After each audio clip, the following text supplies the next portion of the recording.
दोस्तों आजकल एक जो विषय है वो बहुत ज़्यादा अहम है और बहुत ज़्यादा चर्चा में भी है, वो है रेबीज।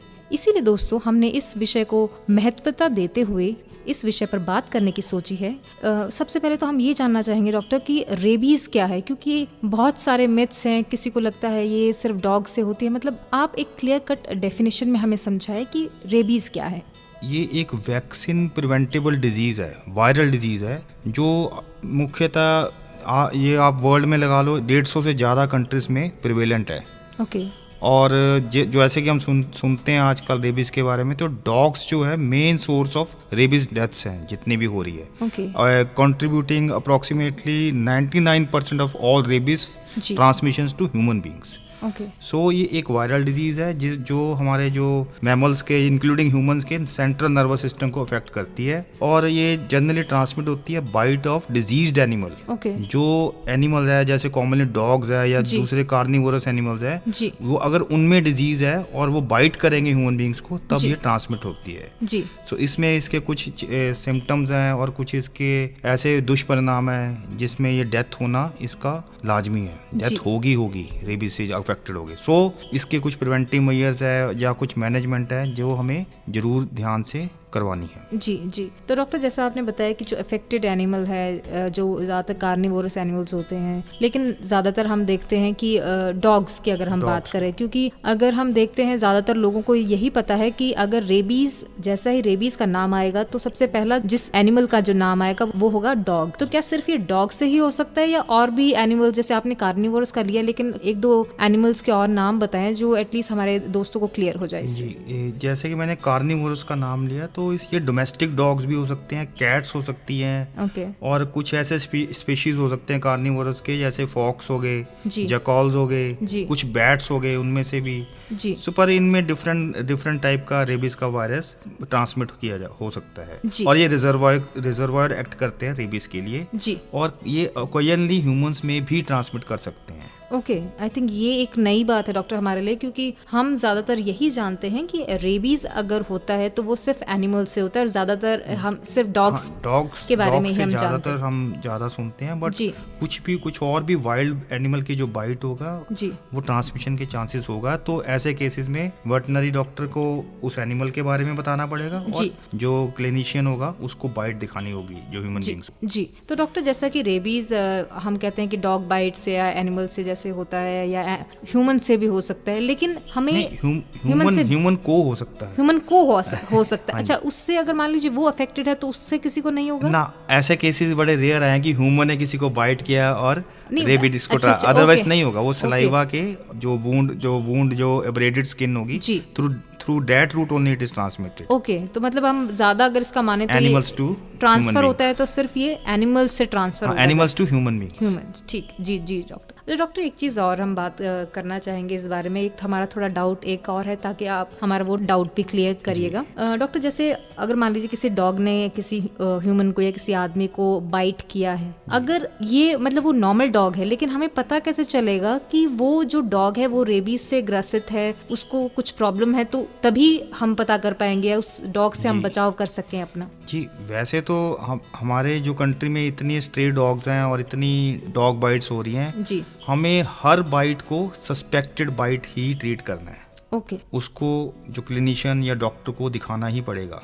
वो कैटेगराइज करेगा कि बाइट कैसी है, नॉर्मल है कि रेबीज, और उसके साथ में वो कुछ हिस्ट्री लेता है, और वो हिस्ट्री में जरूर ये पूछेगा कि उस डॉग को ऑब्जर्वेशन में रखा है कि नहीं, वो डॉग अभी भी है कि नहीं। उसका एक टाइम पीरियड होता है कि 10 डेज के अंदर वो डॉग डेथ हुई है कि नहीं डॉग की।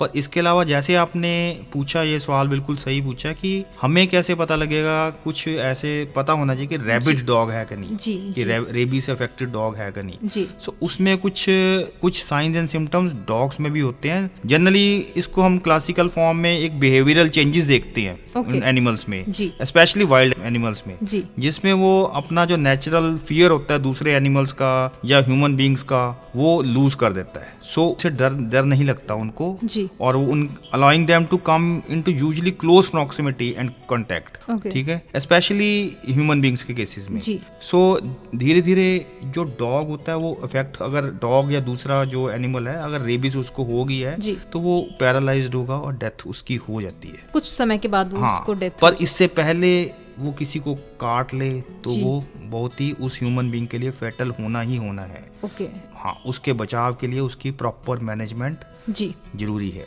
जी। So any dog bite should not be left कि ये तो जी ये स्ट्रे डॉग नहीं है, डोमेस्टिकेटेड है, इसका भी ध्यान रखना है जी क्योंकि हम सोचते हैं कि हमने अगर डॉग को पेट रखा है घर में, जी हो सकता है उसकी प्रॉपर वैक्सीनेशन ना की गई हो हाँ जी या कोई वैक्सीनेशन शेड्यूल रह गया हो या कोई लोग लापरवाही कर गए हो, क्लिनिकली कोई वेटनरी ने वहाँ उस लेवल पे लापरवाही होगी हो। जी सो हर डॉग बाइट को हमने एक अर्जेंसी के रूप में ट्रीट करना है। जी इमरजेंसी नहीं तो मेडिकल अर्जेंसी, अर्जेंट है, जी उसकी अर्जेंट कंसल्टेशन चाहिए। जी आई थिंक उनको डॉक्टर को दिखाना बहुत ज़रूरी हो हाँ, जाता है immediately। इमीडिएटली। डॉक्टर जैसे अभी हम लेंगे एक छोटा सा ब्रेक, लेकिन मैं एक चीज़ और आपके साथ शेयर करना चाहूँगी। जैसे कि डॉक्टर बहुत पहले आज भी ऐसे लोग करते हैं कि जो हम बड़े लोग हैं उनको लगता है कि अगर मान लीजिए डॉग ने बाइट कर लिया है तो वो रादर देन डॉक्टर के जाने के पास वो क्या करते हैं, अपने देसी नुस्खे ज़्यादा अपनाते हैं। मान लीजिए हल्दी लगा लिया, क्योंकि हमने भी ये कुछ ऐसे केसेस देखे जो तो ये नेशनल बहुत प्रोग्राम गलत। है हाँ इसके जी अंदर ऐसे नुस्खों की कोई हाँ जी, वही मैं आपके साथ जगह शेयर नहीं है। करना चाहती थी ताकि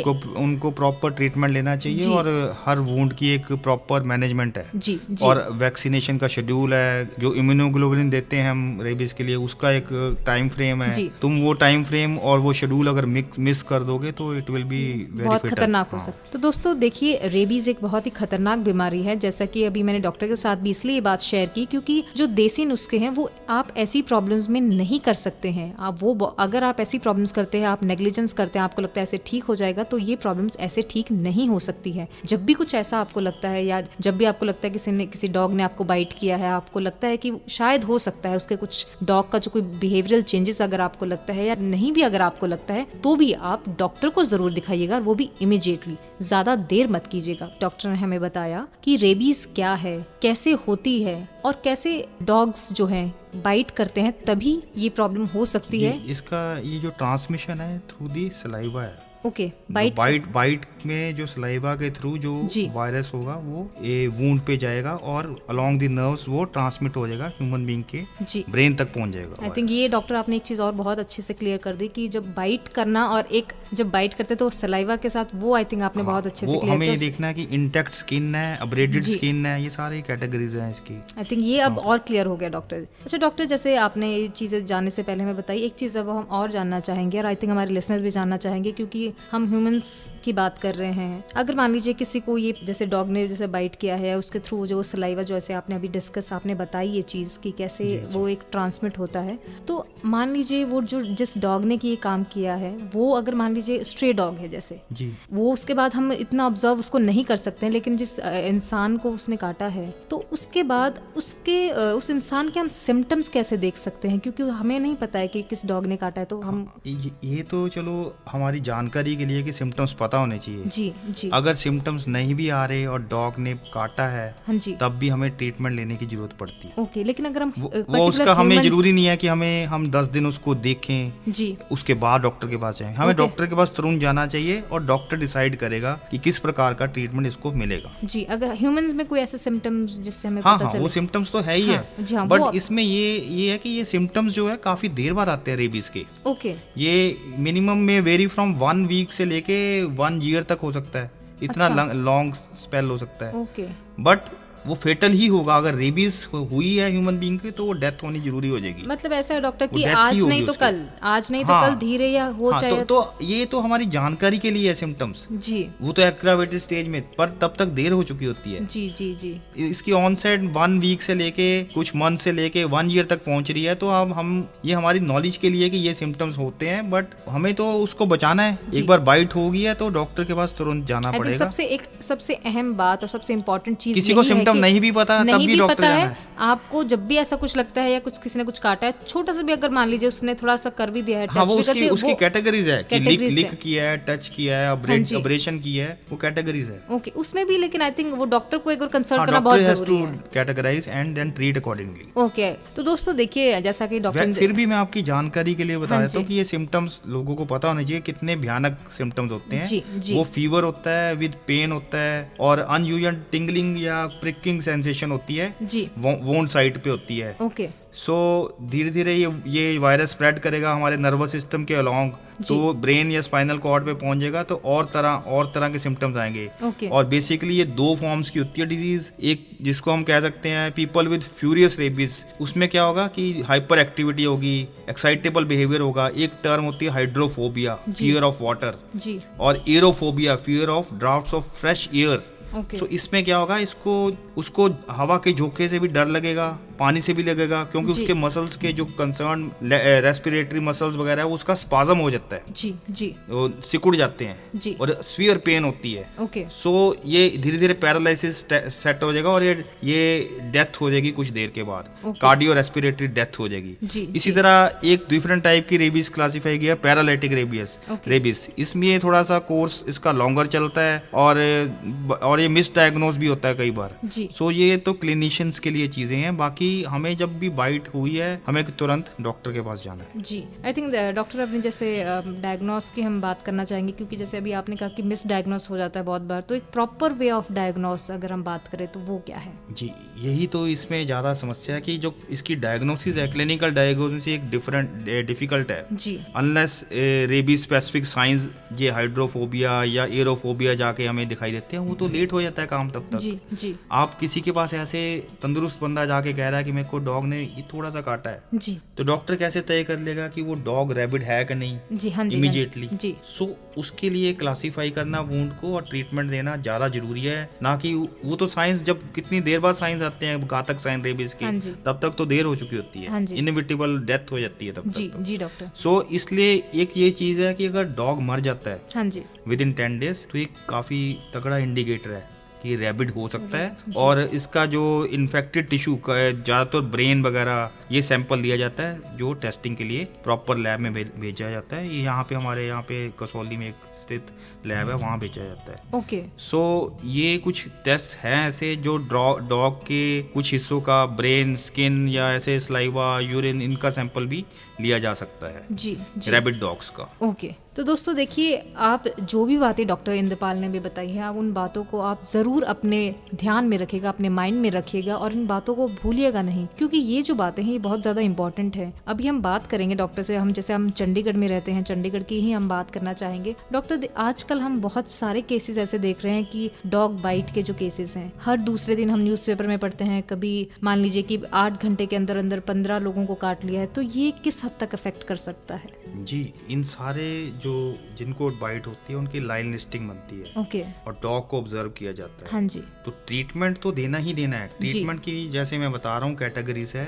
जिसको हम कहते हैं मैनेजमेंट ऑफ रेबीज। तो उसमें कुछ कैटेगरीज बनाता है क्लिनिशियन। कैटेगरी 1 होती है जिसमें उसमें टाइप ऑफ कंटेक्ट देखा जाता है कि कैसा हुआ, टचिंग सिर्फ हुई है, लिक्स हुआ है सिर्फ, इंटैक्ट स्किन पे, जी, मतलब स्किन पे कोई इन गैप नहीं आया जी। सो उसमें हमें रिलायबल हिस्ट्री लेनी है और कुछ ज़्यादा करने की ज़्यादा जरूरत नहीं है जी। और कैटेगरी 2 में क्या होता है, जैसे कि डॉग ने निबल किया है, खरोंचा है, माइनर स्क्रैच आया है, अब्रेशंस आई हैं, झरीटें आई हैं जी, और ब्लीडिंग नहीं हुई सिग्निफिकेंट, उसमें वो क्या करते हैं, इस केस में भी वो वुंड की मैनेजमेंट करते हैं। ओके, जो वुंड है उसकी सफाई करते हैं अपने क्लिनिकली, जैसे जी, अपने सॉल्यूशन से बीटाडिन वगैरह, और एंटी रेबीज वैक्सीन उसको दिया जाता है जी। इसी तरह अगर कैटेगरी 3 है जिसमें सिंगल या मल्टीपल ट्रांसडर्मल बाइट्स, बड़ी बड़ी बाइट्स है, licks, scratches on broken skin आ रही है जी, स्किन का काफी गैप आ रहा है। सो इसमें ये प्रॉपर वुंड मैनेजमेंट के अलावा रेबीज की एक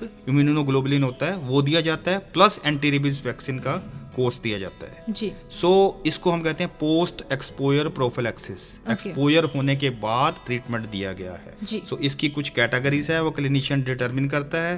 क्लिनिशियन के लिए ये भी जरूरी है कि अगर कोई लेट रिपोर्ट कर रहा है तब भी ट्रीटमेंट कैटेगराइज करे और ट्रीटमेंट दे जी, जी। सो ये सब मैनेजमेंट के हम जो कुछ मेन प्रिंसिपल्स हैं उसके बारे में बता रहे हैं जी जी। तो दोस्तों हम आशा करते हैं जो बातें अभी डॉक्टर इंद्रपाल ने बताई आपने बहुत ध्यान से सुनी होगी और आप उन बातों पर जरूर गौर फरमाएंगे और कभी भी, हम बार बार ये बातें बोलते हैं, कभी भी कोई भी प्रॉब्लम होती है तो आप उसको नेग्लेक्ट मत कीजिएगा, इग्नोर मत कीजिएगा, तुरंत डॉक्टर को जरूर दिखाइएगा। इसमें कि हम ये जो पोस्ट एक्सपोजर प्रोफिलैक्सिस या ट्रीटमेंट की बात कर रहे हैं जी, ये डॉक्टर इमीडिएटली स्टार्ट करता है। Okay. वो डॉग की वेट नहीं कर रहा कि 10 दिन जी। के बाद मरेगा तब मैंने इसका वुंड है जी। तब मैं स्टार्ट करूंगा, ऐसा नहीं है। जी जी, सो दे आर ट्रेंड की अपने हिसाब से कैटेगरी वो उनको ट्रीटमेंट देंगे देना ही ही देंगे। जी जी। डॉक्टर, प्रिवेंट कैसे करें, उसके क्या क्या प्रिवेंशन है, उस बारे में आप हमें जरा बताएं। सो इसकी जो हम रेबीज की प्रिवेंशन की बात करते हैं तो सबसे जरूरी है कि रेबीज डॉग्स में एलिमिनेट करनी है हमने। जी उसके लिए हमें ये ख्याल रखना कि डॉग्स की वैक्सीनेशन बहुत ज़रूरी है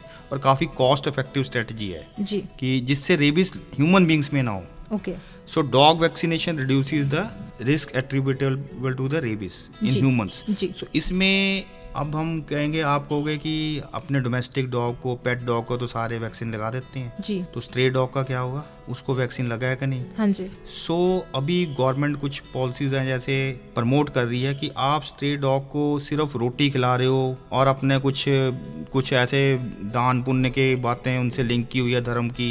जी, इसके अलावा अगर आप वाकई उनकी भला चाहते हो, स्ट्रे डॉग्स का वाकई तुम डॉग लवर हो, तो मैं लोगों को अपील करूंगा कि आप उनके वैक्सीनेशन का पूरा शेड्यूल कीजिए। जी, जैसे आप घर में जो डॉग बैठा हुआ है, अगर स्ट्रे डॉग को आप रोज खाना दे रहे हो, उसके अलावा आप उसके वैक्सीनेशन पूरा कराइए, जी। उसका कार्ड बनाइए, तो आप समाज का भी भला करोगे। जी। अब डॉग्स का भला तो कर ही रहे हो, जी। ह्यूमन बींग्स के लिए भी कुछ भला करोगे हाँ जी, कि उनकी अगर डॉग बाइट हो भी जाती है तो रेबीज की ट्रांसमिशन अगर उनको कहीं से हो रही है तो वो नहीं होगी आगे। जी, तो आप डॉग की वैक्सीनेशन का, स्ट्रे डॉग्स की वैक्सीनेशन का पब्लिक को भी ध्यान रखना चाहिए। जी, सारी म्यूनिसिपल या हेल्थ अथॉरिटीज पे नहीं आनी चाहिए। जी, सो इसमें ये बहुत इंपॉर्टेंट पॉइंट है। इसके अलावा हमें अवेयरनेस भी होनी चाहिए कि रेबीज है क्या, जैसे कि हम बता रहे हैं, और डॉग बाइट्स को प्रिवेंट करने के बारे में कुछ होना चाहिए कि प्रोवोक्ड डॉग है कि अनप्रोवोक्ड डॉग है, ये ऑब्जर्व करना चाहिए जी, कि वो अपने आप ही ऐसा हुआ है, जो फियर उसका लूज हुआ है, या किसी ने उसको तंग किया तब ऐसे हुआ। हाँ, कई छोटी छोटी चीजें। हाँ, बहुत बार ऐसा भी होता है कि हाँ। मान लीजिए बार बार जैसे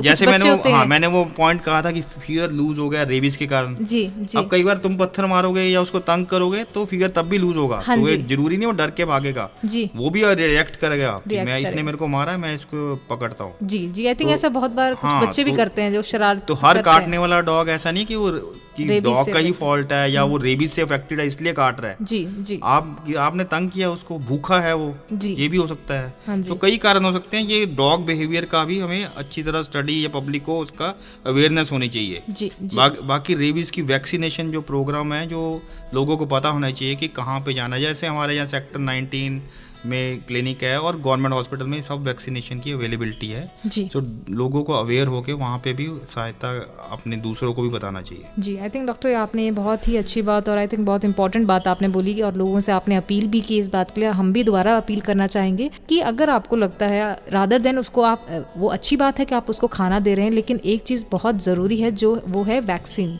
अगर आप उस डॉग की वैक्सीनेशन करवाते हैं तो वो आई थिंक बहुत ज़्यादा उसके लिए भी अच्छा रहेगा, हमारे लिए भी अच्छा रहेगा, पूरे समाज के लिए अच्छा रहेगा। और ऐसे ही हमारा चंडीगढ़ जो है वो बहुत ही साफ सुथरा और एक नॉर्मल या कहें या बहुत ही एक अच्छा प्लेस बन के रहेगा, ना कि हम हर दूसरे दिन जैसे सुनते हैं कि आज उस डॉग ने उसको बाइट कर लिया। ये केसेस हम शायद अगर हम ऐसा करेंगे तो वो कम होते चले जाएंगे। तो डॉक्टर एक चीज, अब हम अपने शो को विराम देना चाहेंगे, लेकिन विराम देने से पहले आप हमारे सभी लिसनर्स को अपने संदेश के माध्यम से क्या कहना चाहेंगे, आप क्या और अपील करना चाहेंगे उनसे? जी, मैं उनको मिनिमम ये कहेंगे कि आप एक्सपोजर टू रेबीज को आप कम कर सकते हो। जी, तो इसके लिए आप अपना, जैसे कि ज़्यादा अपने जो दूसरे पेट एनिमल्स या स्ट्रे डॉग्स का भी आप थोड़ा ध्यान रखें। जी, वैक्सीनेशन की शेड्यूल से बिल्कुल फॉलो अप करें, कंप्लायंस फुल लो। और इसके अलावा आप डॉग्स को, ठीक है डॉग लवर हो, पर आप ध्यान रखें कि आसपास कोई दूसरा, जो कोई बच्चा या कोई और बड़ा,